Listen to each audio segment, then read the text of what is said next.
Okay, so good afternoon, everyone, or good evening, actually. My name is Miguel Amado. I am a director of an arts organization in Cobh, County Cork, called Sirius Art Center. And I am very pleased to welcome you all here in this Zoom session, which is part of a project that Sirius Art Center is organizing with the artist Colette Lewis, who is also joining us today, and Cobh Zero Waste, a local organization which develops a body of work around environmental matters. We are, we are today also joined by Angela Nagle, who is going to basically lead the session in terms of a presentation. And then there will be an opportunity for a set of questions, which I can initiate, but everyone is more than welcome to also provide comments, ask questions, have reflections, share the reflections. If you want to use the chat function of the Zoom, you can, and then I can also articulate some of your thoughts. But you are also more than welcome to intervene. Because the format of the session includes a PowerPoint, probably it will be the best option to allow Angie to speak first. And then after that, she can reduce the PowerPoint remove from the screen so that we can then all see each other in a square, in a grid. So Sirius Art Center is an arts organization funded by the Arts Council of Ireland and the Cork County Council. And this project, which we are developing, called Reframing Community-based Economies, it's supported by a program in Ireland called Creative Ireland, which is managed in the county by the County Cork, the Arts Office and the Heritage Office. The reason we are here today is because through conversations that I've had with the artist Colette Lewis and simultaneously with Cobh Zero Waste, and conversations that also Colette Lewis had before my time at Sirius Art Center. I only started earlier this year. Conversation that took place before, we came to the conclusion that we all shared an idea around seeing our work, seeing our practice as having an impact in the social fabric, what I call the civic practice. And through that, we all came to the conclusion that we could develop some body of work that we could put together and articulate together. For me, it's very important that an arts organization like Sirius Art Center has a very strong voice in terms of society, not just in terms of art, and that we are a key player in enabling discussion and critical thinking, but also implementation of strategies and tactics within the local context. And one of the aims, one of the strategies to develop this is to collaborate and partner with organizations who are from who come from the community world, and who have a very strong presence in the locale. So that's an example. Cobh Zero Waste is an example of that. And Colette Lewis is an artist who has been practicing in Cork City and beyond for many, many years now, a key practitioner around what is called socially engaged art, an art practice that attempts to question the status quo of social life, but also contribute to implement changes within that. Colette has been really interested in last few years around models of, economic and social models of exchange involving collaboration and the sharing of knowledge and wisdom between generations. She might actually have an opportunity to share a little bit of her practice today after we hear from Angie and contextualize where she's coming from. And so we are very happy that we were able to come together and develop this series of events. So the idea of this series of events is that we started last week. This is the second one, and then we'll resume in January on a monthly basis, more or less. And then in April, we might have opportunities to actually develop on-site or in outdoors activity rather than just virtual. Hopefully COVID-19 by then we'll be facing less restrictions related to the pandemic. And the idea is that through this series of events, of online discussions, which have discussions, talks, reading groups, workshops, we somehow, on one hand, form a community of interest, both digital, locally, and also far beyond Cobh, beyond County Cork, beyond Ireland. So a community of interest, both local and digital, but that enables discussion to be developed around a more sustainable way of life, strategies for living in a more sustainable way. And through that, we were looking at knowledge and wisdom and skills that older generations have, which somehow became obsolete within the context of capitalism, and specifically what is called late capitalism, where there is a transition from production to services, to a service-based economy, particularly in the West, in the Western world. So those knowledge, those skills, those were somehow considered obsolete because they no longer fall into the category of being productive. And somehow they have been made redundant, but somehow we believe, and there has been lots of discussion around that, that is by recovering, repurposing those knowledge and skills that we might be kind of creating alternatives to the current economic model, taking back the economy in a way that economy is created from within the community, and recovering those items, those elements, those ideas that have been lost, we might be able to contribute to an alternative economic model. And so, on the other hand, we are interested in having that shared with young people who might be very vocal and active within around ecological issues, and which might have a very strong presence within the public realm. And how can we both all learn from each other and transfer ideas from generations and from groups, and hopefully enable us to create a kind of a strategy to develop more activity and implement that collectively within Cobh and beyond. So today we are very happy to have the opportunity to hear from Angela Nagle, who, as you can read in the PowerPoint, introduced herself as a researcher. She's a doctoral candidate at the University Cork College, and she's also a mom, a mother, an activist, and an entrepreneur, and she around ecological issues and alternatives to the production consumption cycle, where waste production is a key element. And she became known in recent years by basically developing the lifestyle which is at the forefront of ecological thinking. And also her research, as she will explain, touches upon ideas of reusing and repurposing materials. And she was, in this series of events, we all came together and discussed what could be the content, who could be the speakers. Some will be led by guest speakers, some will be led by us. And she was it was part of the network of Cobh Zero Waste who then enabled this session to take place. Stephen, do you want to say a few words about Cobh Zero Waste and why we are all here? You have to unmute yourself. Thanks, Miguel.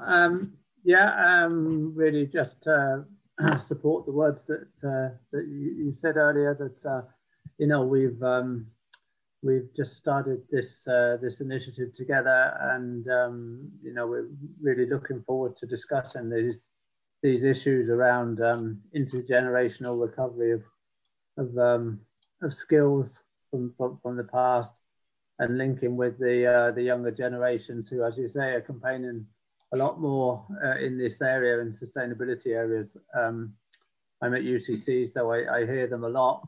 And I had quite a few of them actually today complaining about the way they were being taught. And so I was a little bit worried, you know, it was about me, but they were saying that it's actually about the way that economics is being taught to them in a kind of traditional way, the way business is being taught to them in a traditional way, and they're just not hearing enough about sustainability issues in campaigning. So I think, what you're saying there is great, and, I think this is a great initiative. But I won't say anything more because Andrew will be far more interested than me. Exactly. So, Colette, maybe you will let us know more when we are in the discussion part, because I think you could also contribute by discussing your ideas. Your practice could also be a way of responding to what we are going to hear from Angie, rather than me only and Stephen and responding. Does it make sense? Yeah, absolutely. So, okay, so I'm now going to hand over to Angie, and thanks so much again for joining us today. It's really a pleasure, and to hear from someone who's on the ground making change and researching how to make that change at the local level, but also at the societal level. So feel free. Thank you so much. Great. Thank you very much. Okay, thank you, Miguel, and thank you to Maggie as well. And I want to say, and also thanks to Sirius Arts Centre for setting aside the time to have these kind of discussions. I think they're really important. So I first want to say that this is a journey that we did. I'm going to tell you the story of what we did back in 2016 with our family when my kids were 4 years younger. But actually, let me introduce myself. Sorry, I'm skipping into this too soon. So my name is Angela Nagle. I'm a PhD student in the Civil Engineering Department in UCC. I'm studying life cycle assessment, which is basically looking at how much environmental impact there is from products from the time you dig them up from the ground to the time you dispose of them. But I want to say I'm not going to talk about that at all today. I'm going to talk about our story, talk about being a mom, an activist, an entrepreneur. And I'm going to try to break up this talk a bit, because I know Zoom talks are hard, and it's hard because I can't see you guys either. So I want to break this up a bit. I'm going to tell you our journey, and then I'm going to pose a few questions. And then I want you to think about those questions while I'm showing you some pictures to try to bring the art aspect in. I'm going to show you some pictures of some work that my husband has done, repurposing items, and some work that our family has done. And they're just easy, fun, simple pictures. And you can be thinking about the answers to the question while I'm showing you those pictures. It's about 30 minutes of my journey, about 10 minutes of pictures, pondering the questions. And then we'll come back and talk about those questions. And if there's time at the end, I'll spend maybe 5 minutes on the research that I'm doing in UCC. So with that, I'm going to tell you about our plastic and waste reduction journey. And I hope at this point you're absolutely sick of looking at this apple in plastic here. And so this was us, 2016, about to begin our plastic-free journey. We were all excited, feeling like activists. My oldest daughter was 5. My oldest daughter, Emma, was 5, Caitlin was 3, and my littlest guy was 7 months old. And this is how our shopping looked, completely covered in plastic. Now, let me back up again and say one thing. I know I'm also conscious that a lot of people here are from Cobh Zero Waste, and you guys have probably gone through the same process as me, the same journey of trying to reduce your waste. And I also know these talks are supposed to be capacity building. So what I want you to do when you're listening to this talk today, so it's great, take whatever tips that you can from this talk, anything that you haven't heard before, maybe hopefully you'll glean a few things. But what I also want you to listen to, because I actually feel very different about this talk that I'm presenting and these ideas that I'm presenting today in 2020 than I did in 2016. So in 2016, I thought, each of us needs to do our part. We all need to be reducing our waste. We need to take it upon ourselves and do it ourselves. It's our fault that this waste is out here. And I don't feel that way so much anymore. I think other people should be helping. I think the stores should be meeting us, and we'll get to that later on. But I want you to listen to this talk and think, okay, if I was somebody who had not a penny extra to spare per month on shopping, if I didn't have a spare hour left, if I was a single mom, if I lived out in the countryside and couldn't drive to different places, if I didn't have access to a car, all of those things, think about how utterly impossible this same journey would have been. And I think that's an important thing that I want to talk about at the end. So this was us. And this is what the shopping malls, the grocery stores look like. Everybody's familiar with this. The cucumbers wrapped in plastic. This is all kind of old news. These stickies that were handed out at little at the checkout stall, or checkout, you know, when you were buying your stuff. I don't know if you remember these, they were getting thrust into kids' hands when you were checking out in Lidl. But this was one of the first pictures that really got to me. I'm looking at this little girl and she's holding her party bag, and like party bags are ubiquitous. You have to you give them out. You have to take them when you're at parties. And I was thinking, like, how are we going to get around things like party bags and turning them down or not giving them out if we have a birthday party? But looking at this little girl's face and thinking, do you know, in 20 years, she's going to be having to figure out what to do with all those party bags that she was given. Just really, I don't know, but it grabbed me. And then the thing that finally sent us over the edge was the nappies. So I had my little guy was in nappies full time, and my 3-year-old was in nappies in the evening. And the nappies just absolutely sent us over the edge. I tried cloth nappies before, but I was back to disposables. So that's what really, really pushed us over the edge. So we decided that we'd heard about Plastic Free July. So this was probably May of 2016. We'd heard about Plastic Free July. And we decided, right, we'll use the month of June to get us ready for actually giving Plastic Free July a proper go.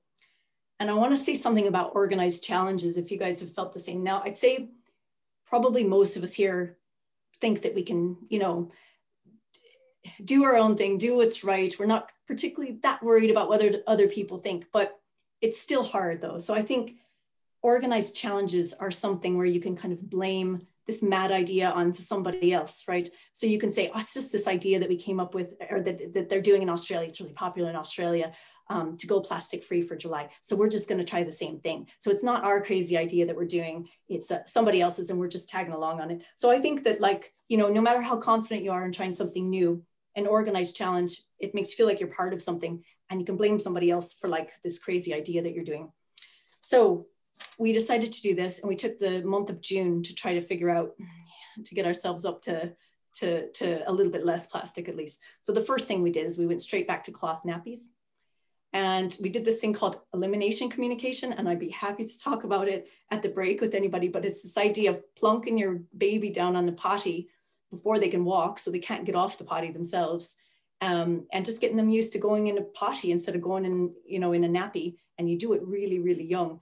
And you also have to kind of learn these cues from your child. But the main thing is it takes a lot of time. Like, some people say it won't, but it actually takes quite a bit of time. I'd say a lot of people in other countries are doing that instead of putting their children in nappies for the first 3 years. But we also took stock of our plastic waste. And I would guess that probably the majority of people in this room have done that. Laid out your garbage to see what the highest hitters are, what you need to tackle first. And of course, back then, the soft plastic and the plastic wrapping was the biggest hitter, as it probably was in most households back then. And that was just, I think, just prior to soft plastic not being taken at the recycling center anymore. I think that was, you know, one of the best things that ever happened, is people started suddenly saying, gosh, what am I supposed to do with my soft plastic then if I can't recycle it? So we created our zero waste shopping kit, as I'm sure a lot of you have done. Instead of going out and buying all these fancy things, you just go around the house, you look for, you know, old Ziploc bags, old, you know, pillowcases, etc., that you have. And the most important thing then was to actually put it into your shopping bag and remember to bring it with you, just like we do now with our coffee cups and, you know, our shopping bags. So began the quest for plastic-free food using our zero waste shopping kit. So we found the farmers market. So this is a Friday afternoon haul from the Mallow Farmers Market. I live outside of Mallow in Ballyclaw, so I'm kind of out in the countryside. Super Value was the best thing. I found Dunn's absolutely impossible. We were still buying Tetra Packs at the time. We hadn't quite discovered where to get milk yet in glass bottles, but we did. So towards the end of June, we figured out that we could get milk from the shop that probably all of you know down in the Colquay. And they were open from Thursday to Saturday. So on Thursday and Friday, my husband, on his way home from work, had to buy a bunch of bottles of the milk and hoof it across town to us. But we found we ran out of milk a lot. And, you know, we just, during the month of July, we just did without if we ran out of it. Mr. Bell's, of course, was like the place to go. It's obviously, it's the zero waste mecca now, and they've totally embraced it. And they give the 10% discount for anything that you buy if you use your own bags now. But at the time, I think we were just getting loose popcorn and pasta in cardboard boxes from Mr. Bell's. I think it looked a bit different than it does now in that picture. Bread and sausages in containers or bags also in the English market. We found at the time, like, it's interesting now in 2020, I don't think people would bat an eye if you brought in your own containers, but back then I mean, back then 4 years ago, right? It was so weird to do that. And people would look at you strangely when you used your own bags for produce and bread. We often got turned down when we tried to use our own containers for meat or fish. I remember I found one nice lady at Super Value who would cut a bit of cheese off of the cheese round for me, put it into my container, but I never saw her again after the one day she helped me, and nobody else after that could figure out how to do that. So it was just a constant struggle all the time. We tried a lot of homemade products. So pita, breadsticks, all the things that only come in plastic, crackers didn't taste anywhere near as good, and they took ages to make. Oat milk we made for a while. That one stuck around for a bit longer. And then I tried making yogurt from the really expensive and hard-won milk that my husband was hoofing home, and I ended up just kind of ruining it. I wasn't any good at making the yogurt at all. So all these things we tried for a while, but they just didn't work really. So at the risk of losing all my friends, I decided to go public with this. And it's just amazing to think in only 4 years how the attitude has changed so much. Back then, it was almost like you were trying to convert people to a religion. And it was a really almost an awkward thing to talk about, or you'd find some people who were into it and you'd be, really like latched onto them and talking to them about it and stuff. So I decided to go public with it, and I organized a plastic-free idea sharing session in Cork towards the end of June. And that meeting was actually brilliant because that's when I met Bernie Connolly from CEF, and that joining CEF was like quite a life-changing thing for me. So there were only 4 people that turned up, but Bernie was one of them, so that was brilliant. And then we also did plastic-free shopping meetups at the Mallow Farmers Market every Friday morning, and a few friends showed up. So this is what you're looking at here was the Friday morning sessions in the farmers market. And a few friends joined in, others met up with us and poked fun, and you could probably guess which one was poking fun and which one was joining up based on the coffee mugs or coffee cups that they're holding. And apologies for the smiley faces, but I didn't get a chance to ask my friend if I could put her in this, this presentation. But it was still really good to at least have a bit of support going and shopping at the farmer's market. And it was amazing, even back then, it was still considered a bit weird to be shopping with your own containers at the farmer's market. But I mean, obviously it took off a lot faster there. We also kicked off our family blog called We Make Do, which you can have a look at. And we were writing in that every couple of days or so during Plastic Free July. So like for us, these 2 things, it made us feel accountable, and it kept us really on track for the month. But we did go without a lot of things. So these were all the things obviously that we went without. And my poor husband hates having porridge without raisins, so he really suffered. And I just want to talk through some difficulties we had. Eating out was fraught with difficult negotiations. Like straws were automatically brought out to the kids, plastic wrap around sandwiches, even when you asked for it without, and plastic utensils automatically given even at farmers market stalls. You'd ask for your fish to be put directly in your container. They'd forget, or they'd insist on putting it in a bag first in order for the weight to be correct, and then dumping it into your container, throwing out the bag. You'd hand your own coffee cup for a coffee. It would get forgotten. Then your coffee poured into your container and the cup thrown away. You guys have probably all experienced this, and it's like so frustrating, and you don't want to be rude. Well-meaning friends would visit and bring double wrapped grapes and a bag of scones, and then make jokes about, are you even allowed to eat these grapes? Are you allowed to eat these scones? Should we take our own plastic away with us? And I was constantly agonizing over, okay, do I eat the grape or not, right? Just for that month. Like we only took it that far just for the month of July. So it was like we were practically in tears every day at the futility of it all. The confused looks from people, the eye rolling, the feeling like you were being rude to people by turning down a straw, or saying all these things that are considered good customer service. You were saying no thank you to them. And it was like you were being rude to the people who were, in service positions. So I found I could even see like the stall holders at the Mallow Farmers Market saying, oh God, here she comes again. So mid-month, we had friends over and they decided we looked like we lost weight. And my husband certainly doesn't need to lose weight. And neither one of us need to.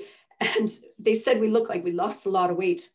And we found, yeah, we actually were hungry a lot. And we found the first week without plastic, it was like a long, uninspiring French picnic, falling back on meals of bread and cheese because we couldn't figure out what else to do. We'd go out grocery shopping, we'd pick items that were unwrapped, that weren't wrapped in plastic, and then we'd come home and try to figure out what to cook. So our friend Alyssa, she'd freelanced for newspapers before and she decided it would make a good story. So she pitched it to the Examiner, and the Examiner liked it enough that they had one of their reporters who spoke to you last month, the amazing Ellie O'Byrne, go properly plastic free for a month. And I just want to note, so in her article, I don't know if you read it, it was below our article, and she's a single mom with teenage kids, and she said it took her 45 extra euros per week and a total of 14 extra hours in order to do the plastic-free shopping per month. So, and she also noted that the stores had to meet us more than halfway and that the government needed to make them do that. And that's kind of what I want to talk about here when I'm done telling you my story. But after this article, lots of people were actually talking to us about it. I mean, like my daughter still has friends come over and they'll say, oh, you guys are that family that doesn't use plastic. And we kind of got, you know, like, yeah, people were kind of making fun of us and stuff around Ballyclaw. But at the same time, it got the conversation started and people were finally kind of saying, okay, yeah, actually that kind of makes sense. And you could talk to people without it feeling like you were pushing a religion on people or, you know, being judgy, because that's the worst thing. Yeah. So after Plastic Free July, we tried to set longer term habits and we started looking at, yeah, do you have a question or? No, it's fine. Okay, grand, yeah, okay. If anybody has a question, stop me or anything. So after Plastic Free July, we tried to set longer term habits. We went to the Irish health food store in Ballyvorney and started buying 25 kilogram bags. And I'd always go there with a friend and then we would split up some of the food. And then just to note that, I mean, this is basically how food co-ops form. And I'm sure you've done a bit of work in Cobh Zero Waste, but it's like the start, it's like the, you know, the start of starting all of these wonderful community activities that I think come about from waste reduction. So this is how we store them now. So we just store them in buckets and then, you know, our glass jars to make them more easily used. And then when friends come over, they might say, sure, can I buy a kilogram of red lentils off of you? And I'll say, yep, sure. And I'll look up whatever price I paid or I'll swap them. I have a friend down the road who makes honey. So we get all of our honey locally from her. We also tried nuts in bulk, which I think is fabulous. They're in Dublin. So like we can't just drive down the road and get to them. But if you're in Dublin, I know you can go to them with a pillowcase practically, and they'll fill it up for you. And they've been really supportive of the zero waste movement. I also tried gardening, but I still reckon that I'm spending like maybe 10% of it worked out, I think. And I probably spent more money setting myself up for the gardening, buying seeds, etc., than I made in produce that came out of it. So we started looking at our non-food items. So this is what the bottom of our tree looks like at the moment, just cloth. You know, you can use anything, t-shirts and whatnot for wrapping your presents. Hannah's Bees wraps. I love these things for wrapping sandwiches or for putting lids on containers that you don't have lids for anymore. Feminine products are really important to talk about. And I know the UK is looking at supplementing, like basically giving women the cost to cover this per year. And I think it would be wonderful to fold in the social effort here with an environmental effort also, and possibly give funding for, you know, for buying reusable items. Razors, bamboo teeth. So razors, I think you'd save money on, definitely. Bamboo toothbrushes are a lot more expensive. And the idea behind those is you can throw them straight in the compost bin, but like cutting off the bristles possibly. And then going back to the party bags, we did play around with a couple of different ideas. So I had heaps of pots from previous years of gardening, and my daughter and I made up these little party bags. And it's funny how I could almost talk to people about reusable feminine products almost before I could talk to people about changing party bags. And it's just that it's just such the done thing, these party bags, that messing with them and doing anything different is just considered really weird. So my daughter was delighted with these little bags, and they had all sorts of little like popcorn and brownies and buns in them and stuff. And we put a little envelope with some seeds in there at the top of it. And that's what everybody got at the end of her birthday party. So moving on to expanding into like community aspects, and yeah, just expanding beyond ourselves, I suppose. So we figured out our supply chain, and this is when things get really exciting, I think. So tell everybody that you know that you'll take their junk if you can. So everybody knew whatever they're getting rid of, give us a call first. And I'll show you in our pictures of all of our reused items, what we made out of from friends, from things friends had given us. But, you know, like I have a lovely group of 8 women from the last 10 years. There's always been somebody pregnant, and we have bags of clothes that we just swap around, that we just pass around from person to person, whoever's pregnant, or split them in half and give them to 2 if there's 2 people pregnant at the same time. So sharing clothes. We live next door to my husband's mother, and we share, you know, a wheelbarrow, lawnmower, lots of gardening equipment. And then I'm never supposed to say this. I know I'm being recorded, but we have a good relationship with our local recycling center, I should say. And we've done several very fruitful interceptions of goods, including about 600 euros worth of of car seats that we used for a good 3 or 4 years, and then passed them on to somebody else that were going to get thrown in the skip. But my husband happened to be there at the right time and took them from the man. They were perfectly fine. And we used them on our own kids and passed them on. So a lot of foraging, I should say, right?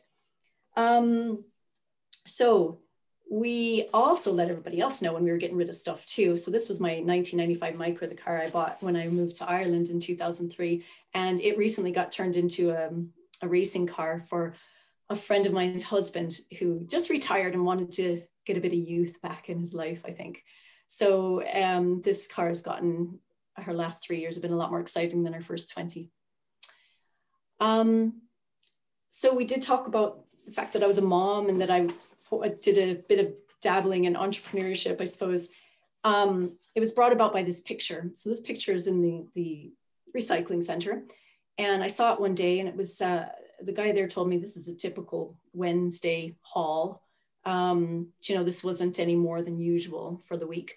And so this is the amount of toys and things that get thrown away for the week. And I'll talk about that in a second, but I do. So plastic with children, no plastic with children. Is this even possible? Yes, sort of.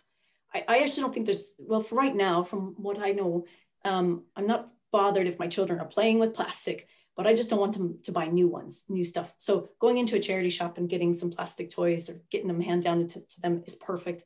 So charity shops, toy swaps, finding friends who want to swap clothes and toys. This is the way to do it, I think. And then I started a business called the Baby Market. And the motivation for this was that skip with all of the toys in it. And this was back in 2011 when my oldest girl was a year old. And I'll show you the video on it here. It's just like a minute long or so.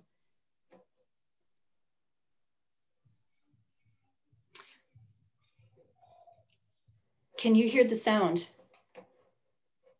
Miguel, are you able to hear the sound when I play it? Not yet, no. Yes. How about now? Yes. Yeah, okay.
sorry. Oh God, sorry, you guys. That's the button there. Can you hear me again? That's the bulk of it anyway. So you're welcome to go online and that's pretty much the majority of the video. Sorry about that. So yeah, so can you hear me again? Yeah. Okay, all right. So we slowly gained converts and we started growing community initiatives out of the the efforts of waste reduction and out of the baby markets and whatnot. And I hope this ties in a bit with what Colette is doing. But we started up a GIY group, a Grow It Yourself group. And the woman in the middle is who I source my honey from. And there's an abundance of women there's abundance of people in Ballyclaw who know how to garden and are only wanting to pass it down to the next generation. And we had formed this wonderful group. And we used to go to each other's houses and help with the gardening. And I learned a ton from these women. I joined the Parents Association and I found Voice Ireland and ran something called a food rescue. You guys, I think you've done one as well, but it's the idea of taking food that's just about to be taken off the shelves or about to be thrown away and turning it into a big meal and eating together.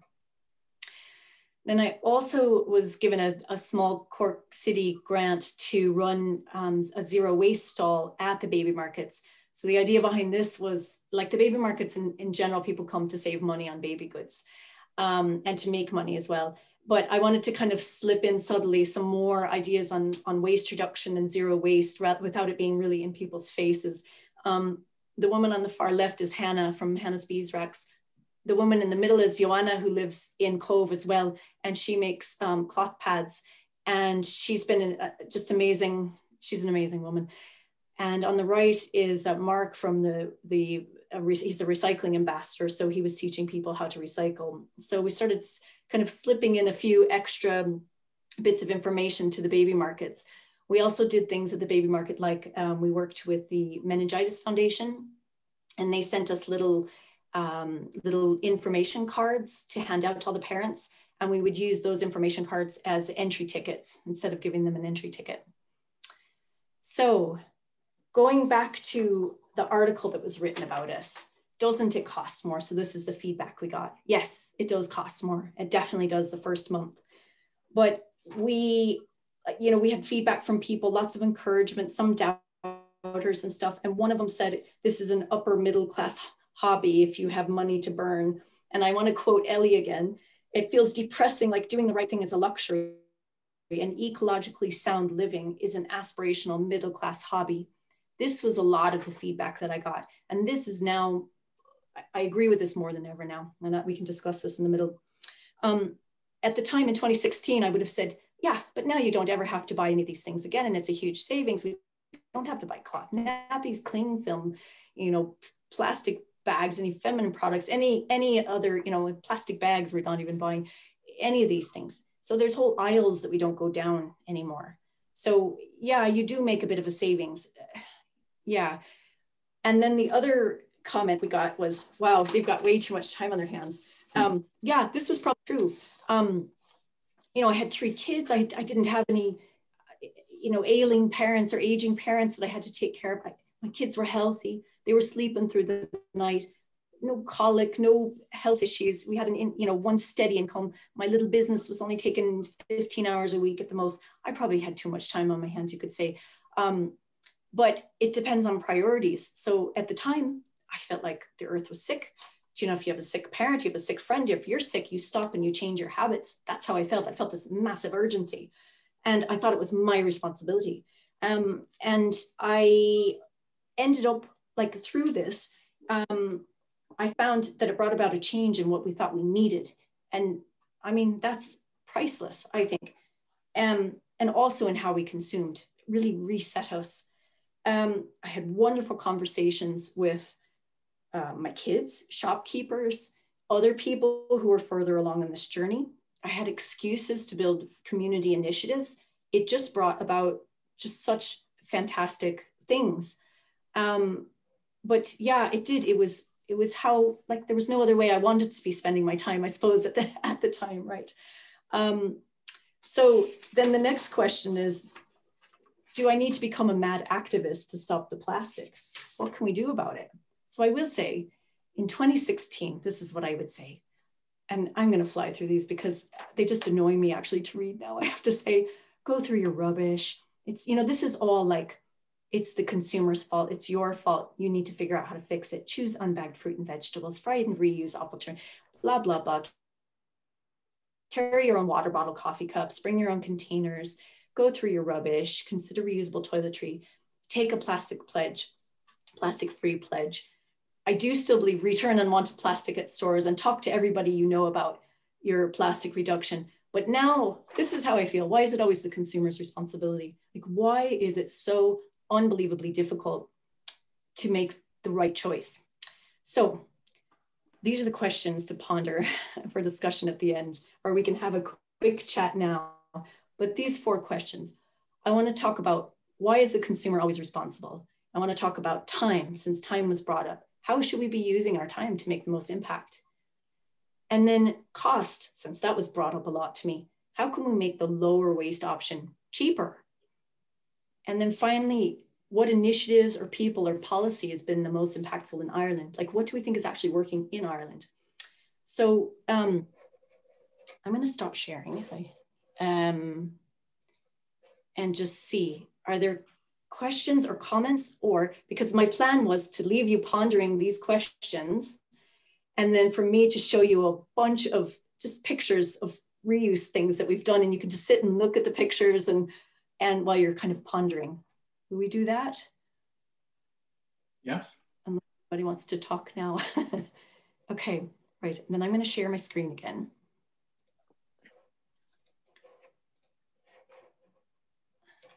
And I'm going to skip all the way. Sorry.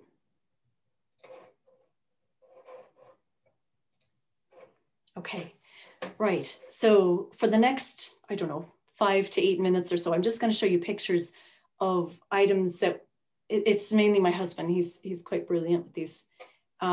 Just items that he's made around the house. And I suppose I've contributed with kind of thinking up some of them, and it's been mostly my friends that are giving us stuff. So it's a collaborative effort. Ugly old things, if they can get turned into these, then, you know, it makes you feel like you can do just about anything. So, I mean, obviously this is like not for amateur reuse enthusiasts, but here's some other ideas. So there's cardboard tubes with some wood can get turned into lights. And these are all my husband's lights that he makes. And some more copper pipe and wires can be made into kind of a circuit board looking light. We had a bunch of old clothing rails from our baby market work. And then his mother owns a dog. So there's a dog cage thing that got broken. Bunch more wood and some wires, and you can turn it into another light. So the roundy bits here are from the dog cage, and the upright is from the rail. So pallets can be turned into loads of things. I'm sure there's loads of pallet projects here, and my daughter helped with that. And then more pallets, and we had a cot base, from the cot that the children grew out of, and we turned that into a very well-used compost bin, but the lid is made out of the base of the cot. So an old garden furniture table, the top was taken off and turned into a ceiling rose. And my husband put that up when I was gone for a couple of days. And I don't even want to know how he got up there. Don't even like to think about it. Leftover plumbing pipe can be turned into, handrails and curtain rails. And they're quite strong, actually. They've held up for a number of years. Like, these have been in place, I don't know, 7, 8 years. Sewer pipe can be cut up and turned into flower pots. And I'll tell you, it's considerably cheaper, even buying a new pipe, than buying pots of that size. And it can be turned into, what do we want to call it? A creeper, art installation creeper for the front of our garage, which is fairly shocking when you drive by and see it on the road. A couple of old cabinets can be turned, one could be turned horizontal and one left vertical and turned into new cabinets there with some new doors on it and paint. And we got those from Roger's mother when she was.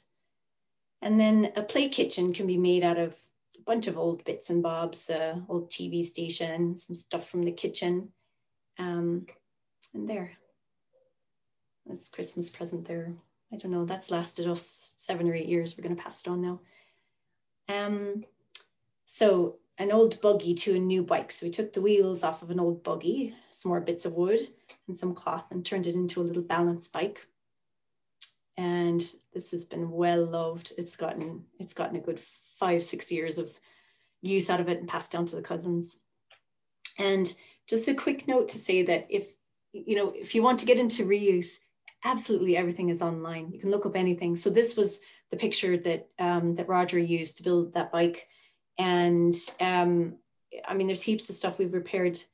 Like we found old Hoovers in the recycling center and repaired them, no bother, for like, a €10 motor.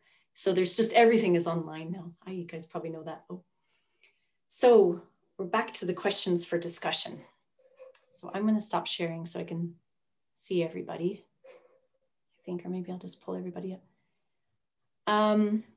Do we want to talk about this? So then the last 5 minutes after the discussion, I was just going to talk about my research at UCC. Yeah, so we can have a discussion now if anybody's up for it. Yeah. Yeah.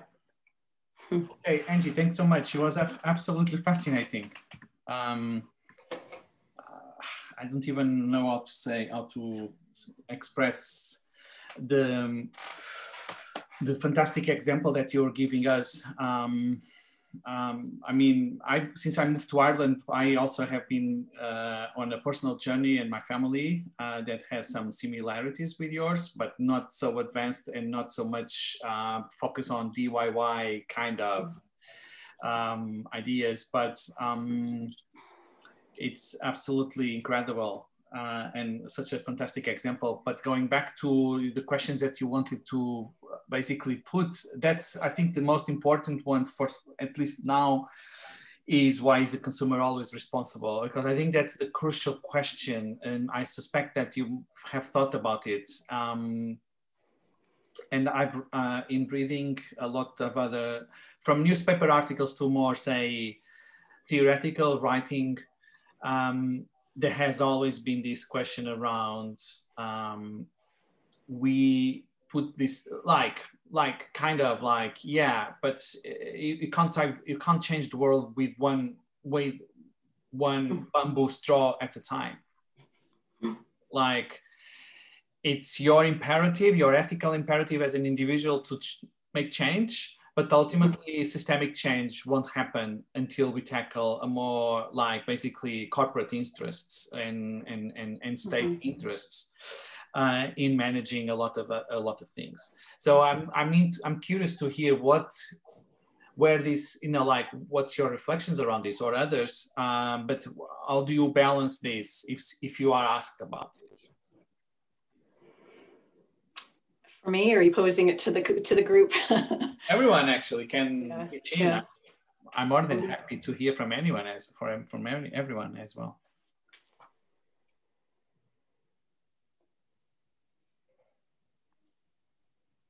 Yeah, I think this is a big problem, actually, that the responsibility always seems to be put with just the individual, and whereas we do have to take individual responsibility and try to, make a change and impact for the good.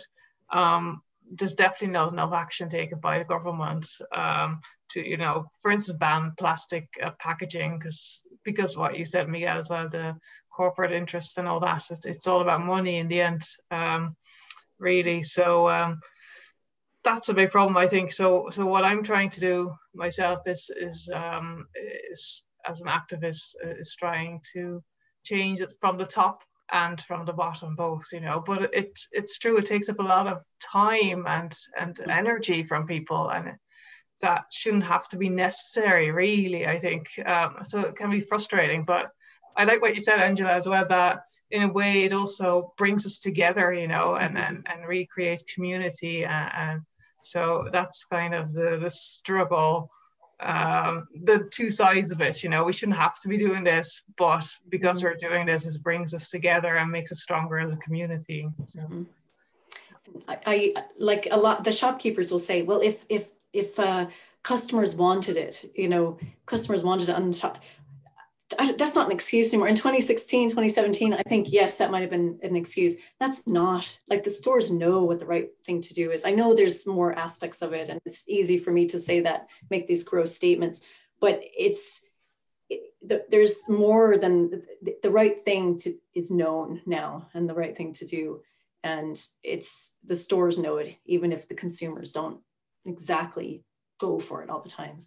Yeah, and the producers as well, you know, the stores are also partly dependent on whatever the producers and all that. So it's a big chain like that. And so that's why it's really hard, I think, for even a store. They can also change things, but probably not everything just like us. So it's kind of, so many factors. So it's not that easy, but it'd be great if there was more responsibility taken by government and more legislation for corporations and stuff like that, and just ban you know, the use of oil and all that to make, because that's the other thing, plastic is obviously made from oil, and we should really stop using fossil fuels altogether. So it's just so many things involved with this that it's hard, you know. It can be like, can we change this? Like, if they're not willing, then so so it's nice to be able to take control and feel some sort of more empower when you can actually do your own thing on an individual level or a local level. But yeah, I think it's important to look at both, and that can be very time consuming and difficult. But thanks for that as well, for because it is a kind of a middle class hobby, as you said. I know. I almost cringed thinking about it now. Just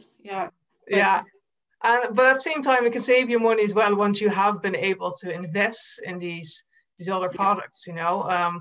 But if people are not able even to do that because they can't, you know, make it through the end of the week, you know, that's not an option for them. So I don't know what the answer is to make it more cheap. Is maybe to like you said, like have some maybe a tax break or incentives or something like that for people to purchase, especially with feminine hygiene products.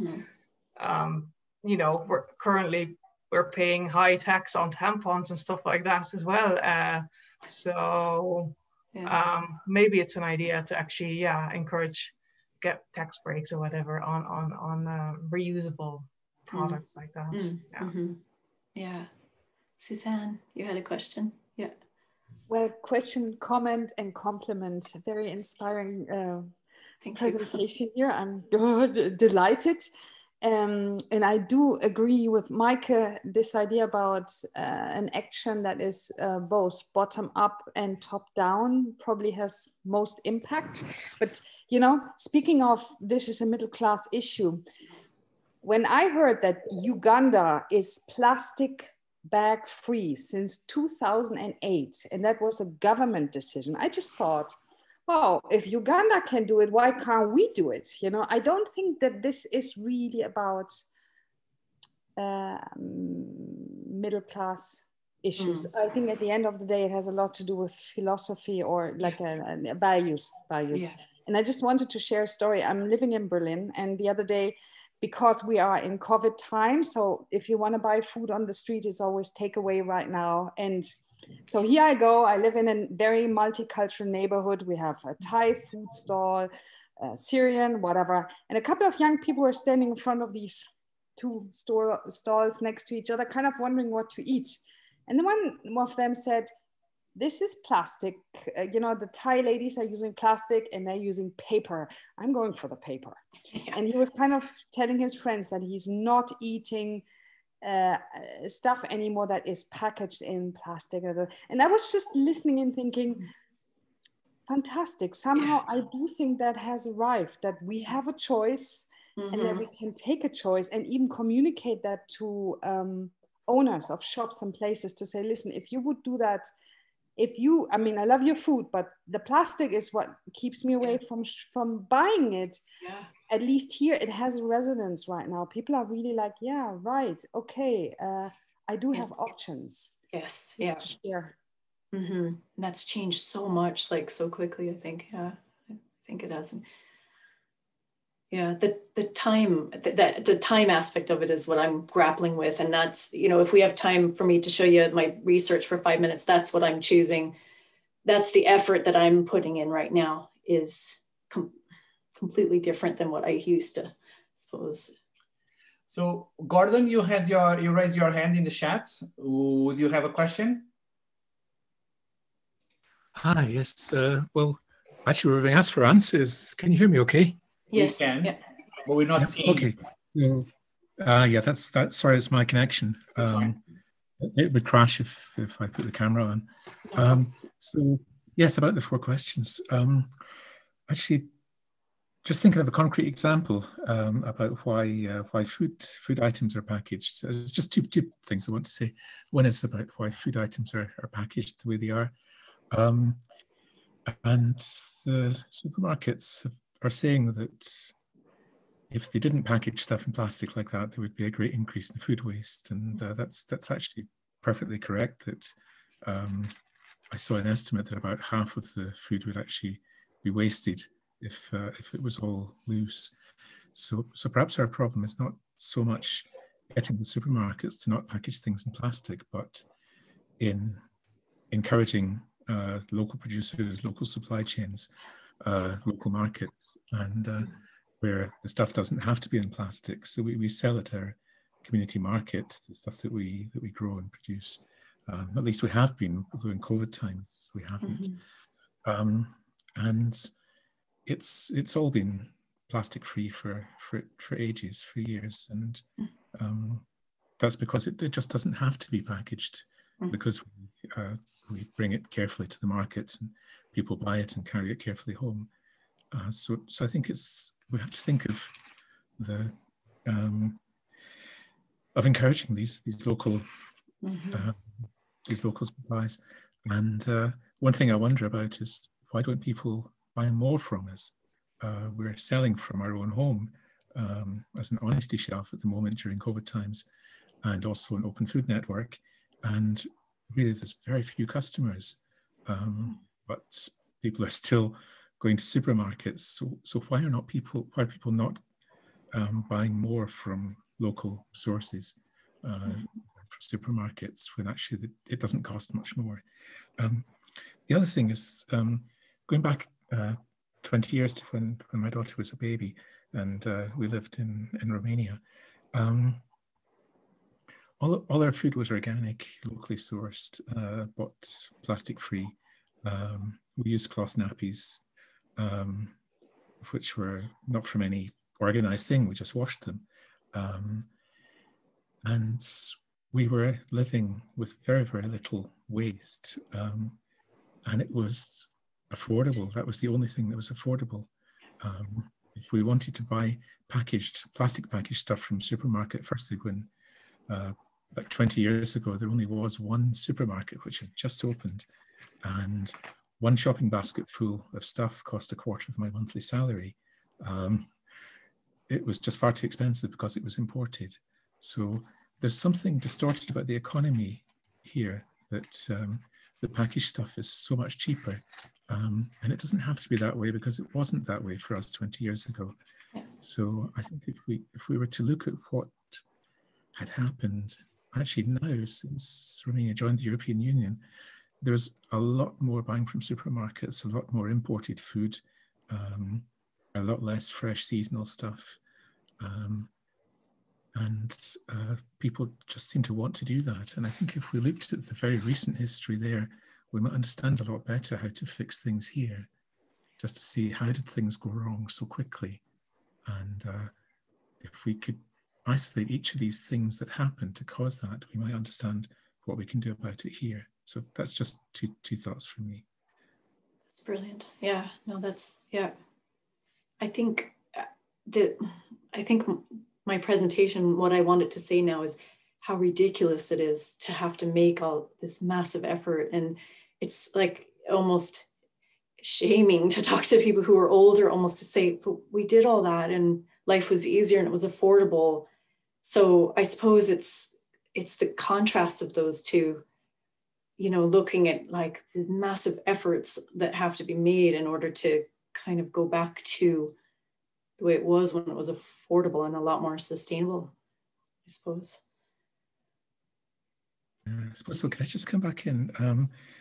Thinking of 20 years ago in Western countries, it was not that much different from how it is today. But if you go back to 50 years ago to my childhood, you know, I'd be sent to the shops to buy potatoes with just a cloth bag, and the shopkeeper would use a shovel to measure the potatoes and then shovel them straight into my bag.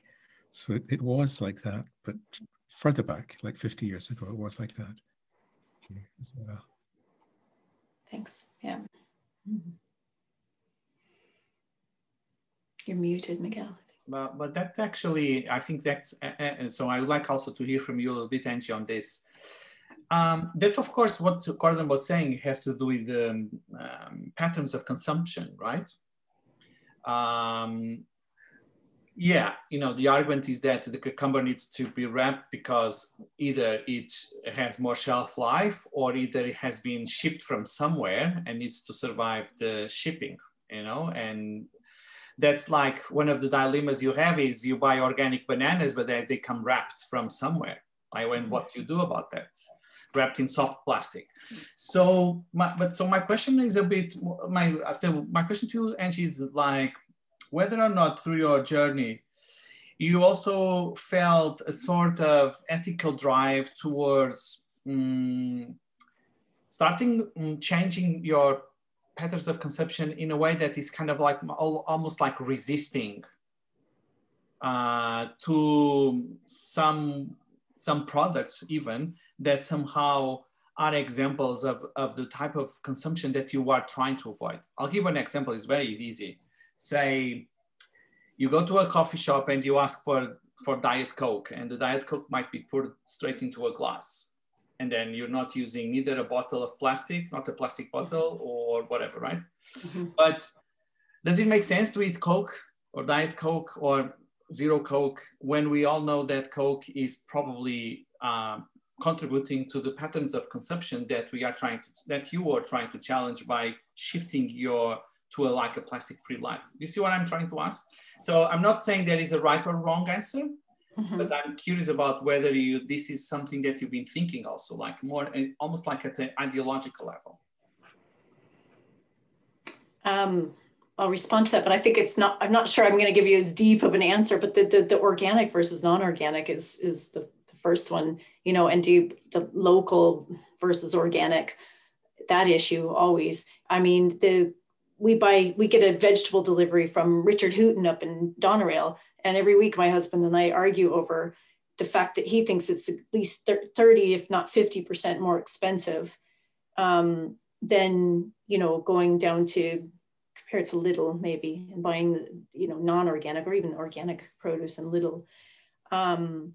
So that's always, yeah, a question. That's probably not exactly what you're asking though. No, but the question then to you would be, how is it possible that, say, Lidl could sell so cheaply, organic, non-organic, doesn't matter, those products? So who's being, for me, it's about who's being exploited in the chain, in the process, you know, from producer to seller, who is the same question around buying at pennies in Ireland. Yeah. Well, like it's not surprising, but it's still appalling to someone like me who the first day of COVID-19 level 5 to level 3, there's people queuing at 6 a.m. to buy stuff at pennies. Mm-hmm. So where is the collective conscience around the fact that pennies can sell clothes so cheaply is because someone is being exploited somewhere. Yeah. Yeah. So my question is around that, is like whether or not you feel there is a journey to make also that is about changing behavior, but also changing ideology at the personal level, and whether or not you felt that, because one of the things that you also was very interesting in your presentation is the shift from a personal life into a sort of community engagement, almost like educational activism. And you have 3 children. So of course that your children will be also, you've been also like by changing your life, the life of your children are also being changed. And so this, so my question is like, how much of the change needs to also be around the consciousness, you know, and around our politics rather than just around our behavior? Yeah, definitely. I mean, the research that I'm doing is on life cycle thinking, and it's all about that, you know, thinking about where the stuff comes from, how it's going to be disposed of, who was squeezed in the production of it, you know, was there ethical production? I haven't gotten into that as much, as more the environmental aspect, but definitely the whole life cycle thinking. And I mean, getting into sharing clothes and starting to learn about, you know, the production of clothes. I mean, I've gone just as far as looking at that documentary that was made about 3 years ago, but just even starting to think about that, and then starting to feel angry at your friends who are going out and clothes shopping. I mean, there's, yeah, I mean, it's a challenge all the time to not be judgy. You just have to turn and give your kids the joy of doing other things other than shopping, and to think about this. I mean, one thing that I found disappointing is, like, I'm here talking to Cobh Zero Waste people. I don't know who I would talk to or where I would present this in Ballyclaw or Mallow. Like, I haven't, when you talk about community building, there is community building, but sometimes it doesn't always take off as much as, you know, sometimes it's to just spread further rather, I don't know. I just haven't connected with people maybe at the school on it.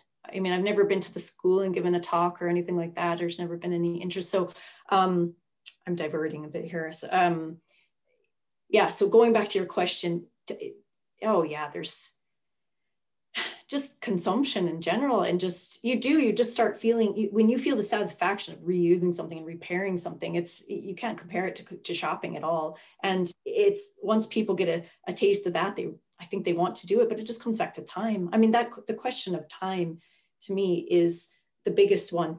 How should we be using our time, and how do we free up time for people to be able to delve into these really satisfying things of I don't know, taking a bit more time to shop, or making things from scratch a bit more, or repairing things. I mean, the repairing things, like, I'd love to do a repair cafe in Mallow. Yeah. Do you want me to spend just 5 minutes on my research and then? We still have a little bit of time for because you addressed the question of time, and then you also addressed the question of cost, because cost will be the one that people will ask. Yeah, organic versus non-organic, and so on, right? Yeah. So, and you said, yes, it's more expensive at first. Then you might start repairing, reusing, repurposing. So you are actually making savings, right? Yeah. But is there any other answer that if you were in Mallow at the community center doing this presentation, and someone would tell you, yeah, you can do this because you can afford it, right?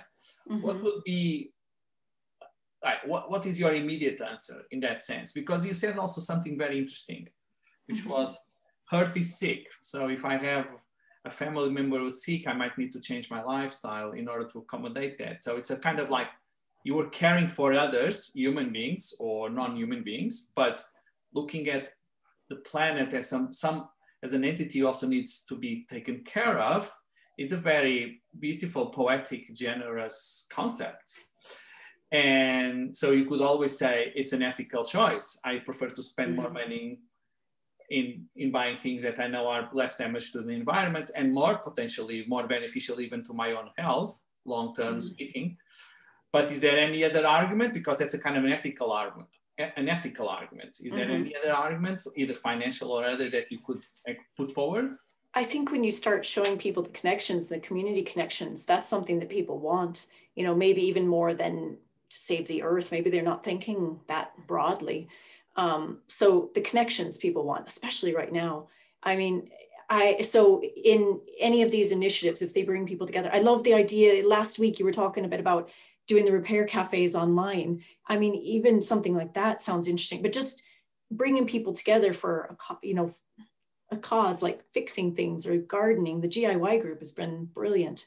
Swapping things, it really takes off because people just feel like that's the right thing to do. They love saving a bit of money too. And I mean, just for superficial things like you try some clothes on that you take some clothes from somebody that you'd never buy in a shop. So you try a bit of new style, but the connections, I think that goes further than almost anything. Yeah. The next step. Can I add to that? So Angie, so that was, I mean, this, I guess it kind of links into some of the ideas that have started in this project, and the intergenerational aspect, I think, is probably one of the core aspect of it. So you talk about community, and I was listening to your presentation, and I think that was a thing that really, that I felt really kind of jumped out at me in terms of moving from the personal to the social, and looking at all the different kind of strategies. I mean, you've been super busy, and it's amazing to see the whole kind of spectrum of different strategies that you've been using, again, from a personal consumer choice and also in relation to your kids and thinking about their future, and then your friends. And I was sort of interested in the way that what I heard, one thing in what you were saying was that, there was a kind of I was thinking about the barriers. What are the barriers? And one of the barriers is sometimes like that people don't want to listen to you, because what it does mean is that what in a sense I feel like what you're always asking people is to look at themselves, and I think that's a very difficult thing for us to do sometimes for a whole variety of different reasons. Miguel mentioned ideology, and it is around a shift in an ideology or a personal politics and a personal lifestyle choices. And I would sense that there's probably a lot of shame and guilt that people actually have around the choices that we've made. And I think the other factor that's really important and that's been mentioned as well is in relation, it's not that long ago that our parents and grandparents lived a very different life. And we're talking about like from the 70s to the 80s, there was a major transition in terms of and in fact in Ireland, I suppose it was joining the EEC as it was at the time back in 72, 73. And producers, so my parents were farmers, and their farming habits changed radically from it being a family business to being, to it being a business, shifting from being a family affair to a business model. So there was a loss of social relations in that when it kind of extended from a local economy with your local creamery to something that now existed in Brussels. So I think around the community capacity building, actually, I think is probably really, really significant. But also finding how do we connect with people that it's not about speaking to the converted, and also finding ways to to bridge those kind of barriers, those social barriers, whether they're class, whether they're ideology. And I guess this project is looking for ways to explore that, not necessarily have the solutions. And a starting point is to bridge the intergenerations, because that knowledge, but also the attitude that older people have that that I feel I'm losing, and the younger generations have no idea of. And so there's something that's still very present in our in our communities and in our older generations who have been displaced in other tribal societies and other communities. Older people would have been highly valued because of their knowledge and respected more. But now, we've even lost that. We've displaced, our elders in our community have been, they've been repositioned outside of. And again, it does come back to looking at capitalist models of how our society is organized, how we socialize and things like that. So, I mean, that's the idea within this project, hopefully, that we would begin to kind of maybe look at some of those sort of superstructures and, look at dismantling them essentially, but you can look at ways of how you can do that actually just at a community level and focus on what's within one's own community. So that's, your talk last week had a huge impact on me, and I was thinking, okay, the next project I get into, how can I incorporate what's the right term to say, the different ages, right? Generation, intergenerational work, and respect and inclusion. And I mean, the repair cafes are such a brilliant way of doing that. And the GIY groups are as well, but just even more. So, I mean, that's going to be taken away at the back of my head now for the next year or so until I can start on my next project.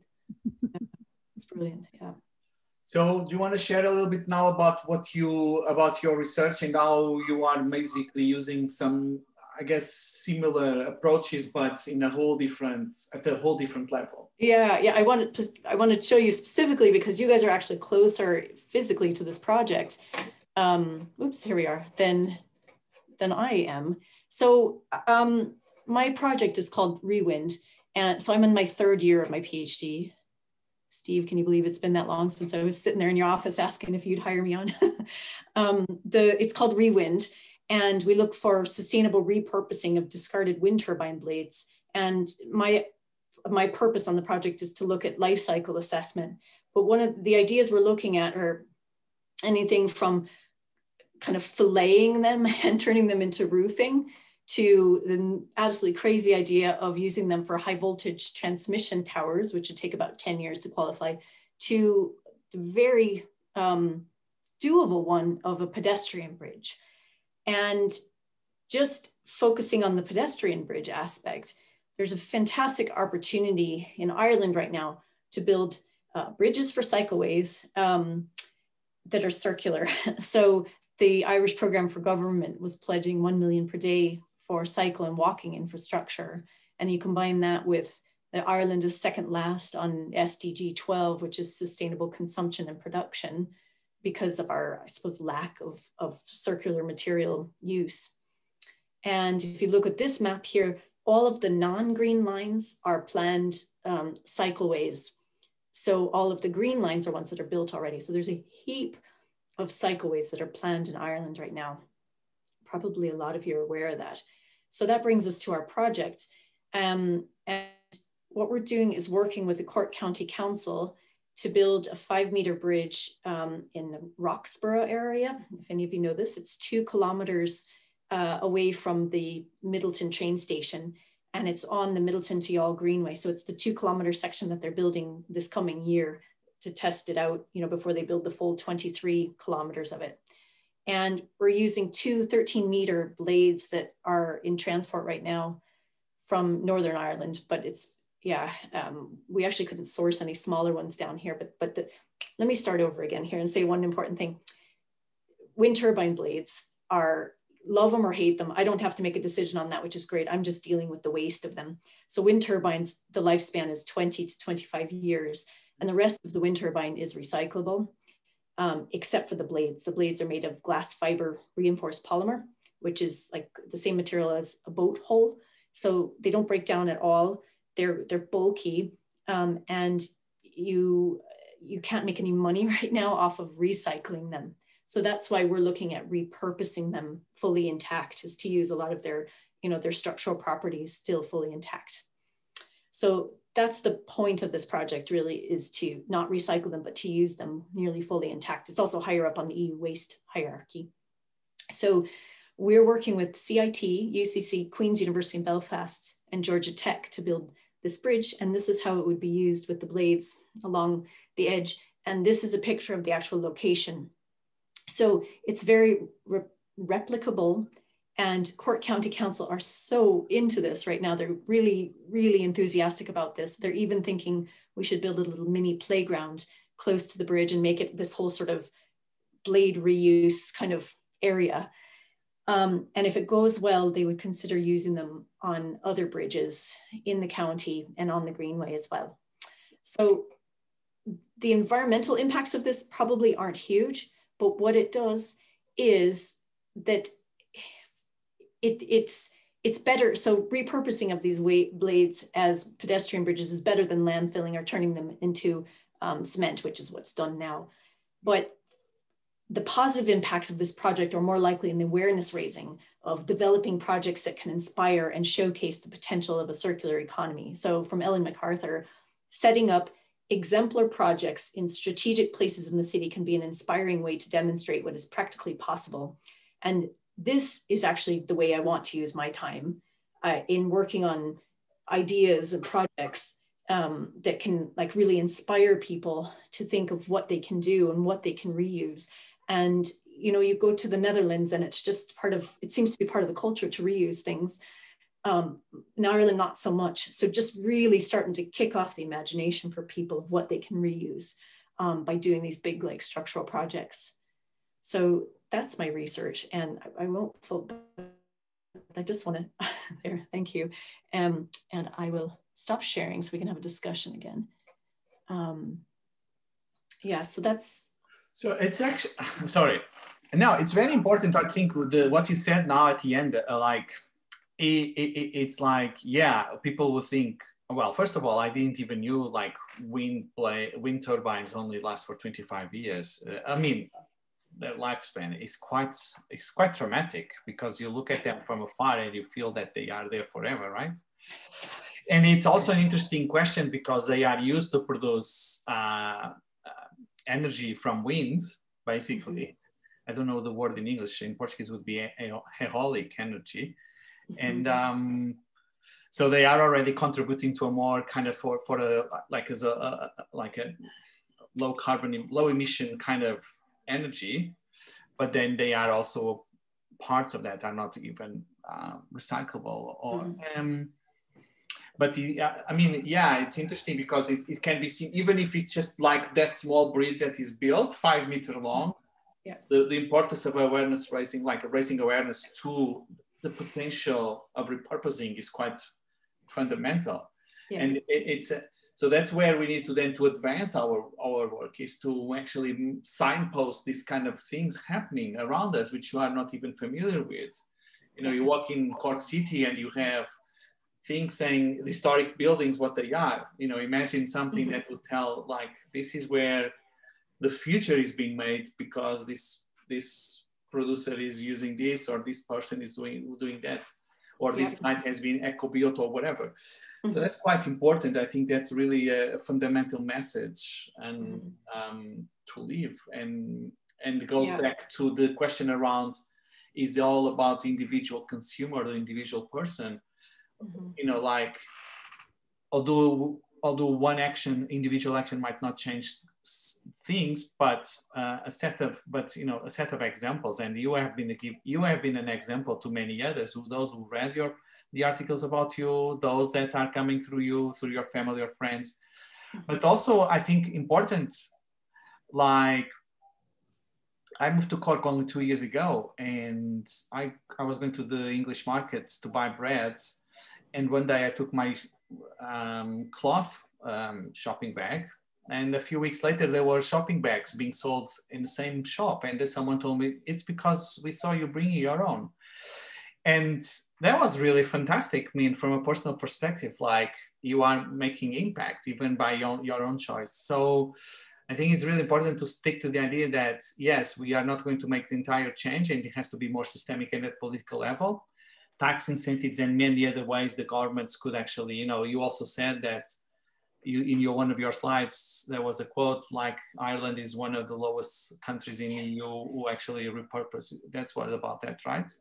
Yeah. So, but on the other hand, it's also important that we don't disregard our own individual actions and how those can impact as well. So that would be my comments to what you're doing. And it's quite interesting, you know, from one to another, seeing that, because again, at an ideological level, there's not much difference. You know, there's similarities between building a bridge and repurposing material to changing our lifestyle and getting rid of some plastic or other, and from getting rid of plastic into another kind of journey. We have a couple of minutes more if someone wants to make any other comment or speak or say any other words. I'd just like to thank Angie for that fantastic presentation. It's really interesting. Actually, I think it's, you know, what you're doing now with the recycling of the wind turbine, what do you call them? Propellers? No. Yeah, blades, just blades. Yeah, that's what I say. You know, it's kind of, I suppose in some ways, you know, and using those as exemplar projects. And we're doing the same type of thing, I think, with Cobh Zero Waste in examples of things that you can do. So, you know, as we were saying last week, all the different things we've been doing over the years, you know, are a similar thing, provide an example so that people can, you know, think about these things themselves. At least that's what I hope we're doing, you know, yes, raising awareness. But I was really interested, and just thinking back to what you were saying when you were going through your story, it was interesting when you were talking about, you know, why is the consumer always responsible, you know, and how can we, there's the time thing and there's the cost thing.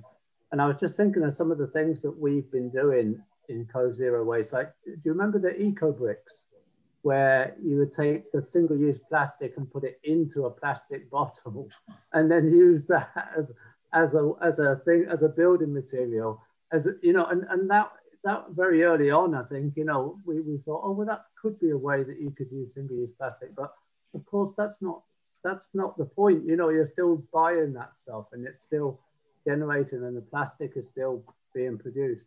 And then of course you said like the Sick of Plastic campaign, which I suppose is useful for, you know, if you don't have the time to think about not buying single-use plastic, you can just leave it at the shop.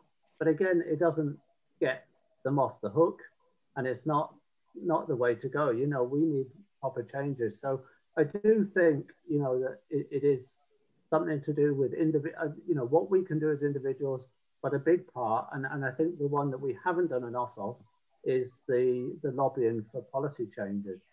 And coming back to this whole idea of this series of talks, reframing the community economy, you know, I just think what the one thing that's missing at the moment is the reason that we are still buying all this plastic and it's so cheap to buy it that way in the supermarkets is because of market failure. The market does not actually reflect the true costs of that fossil fuel use, of all the pollution that it causes, all the health damages, all the transport that's involved. It's a completely false market.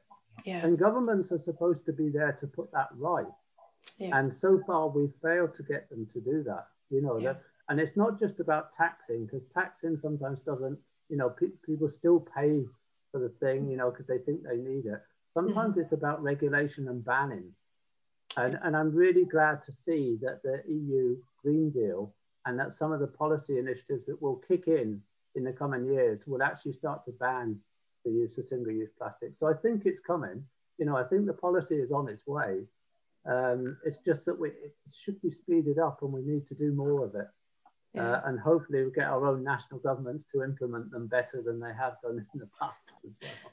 Yeah.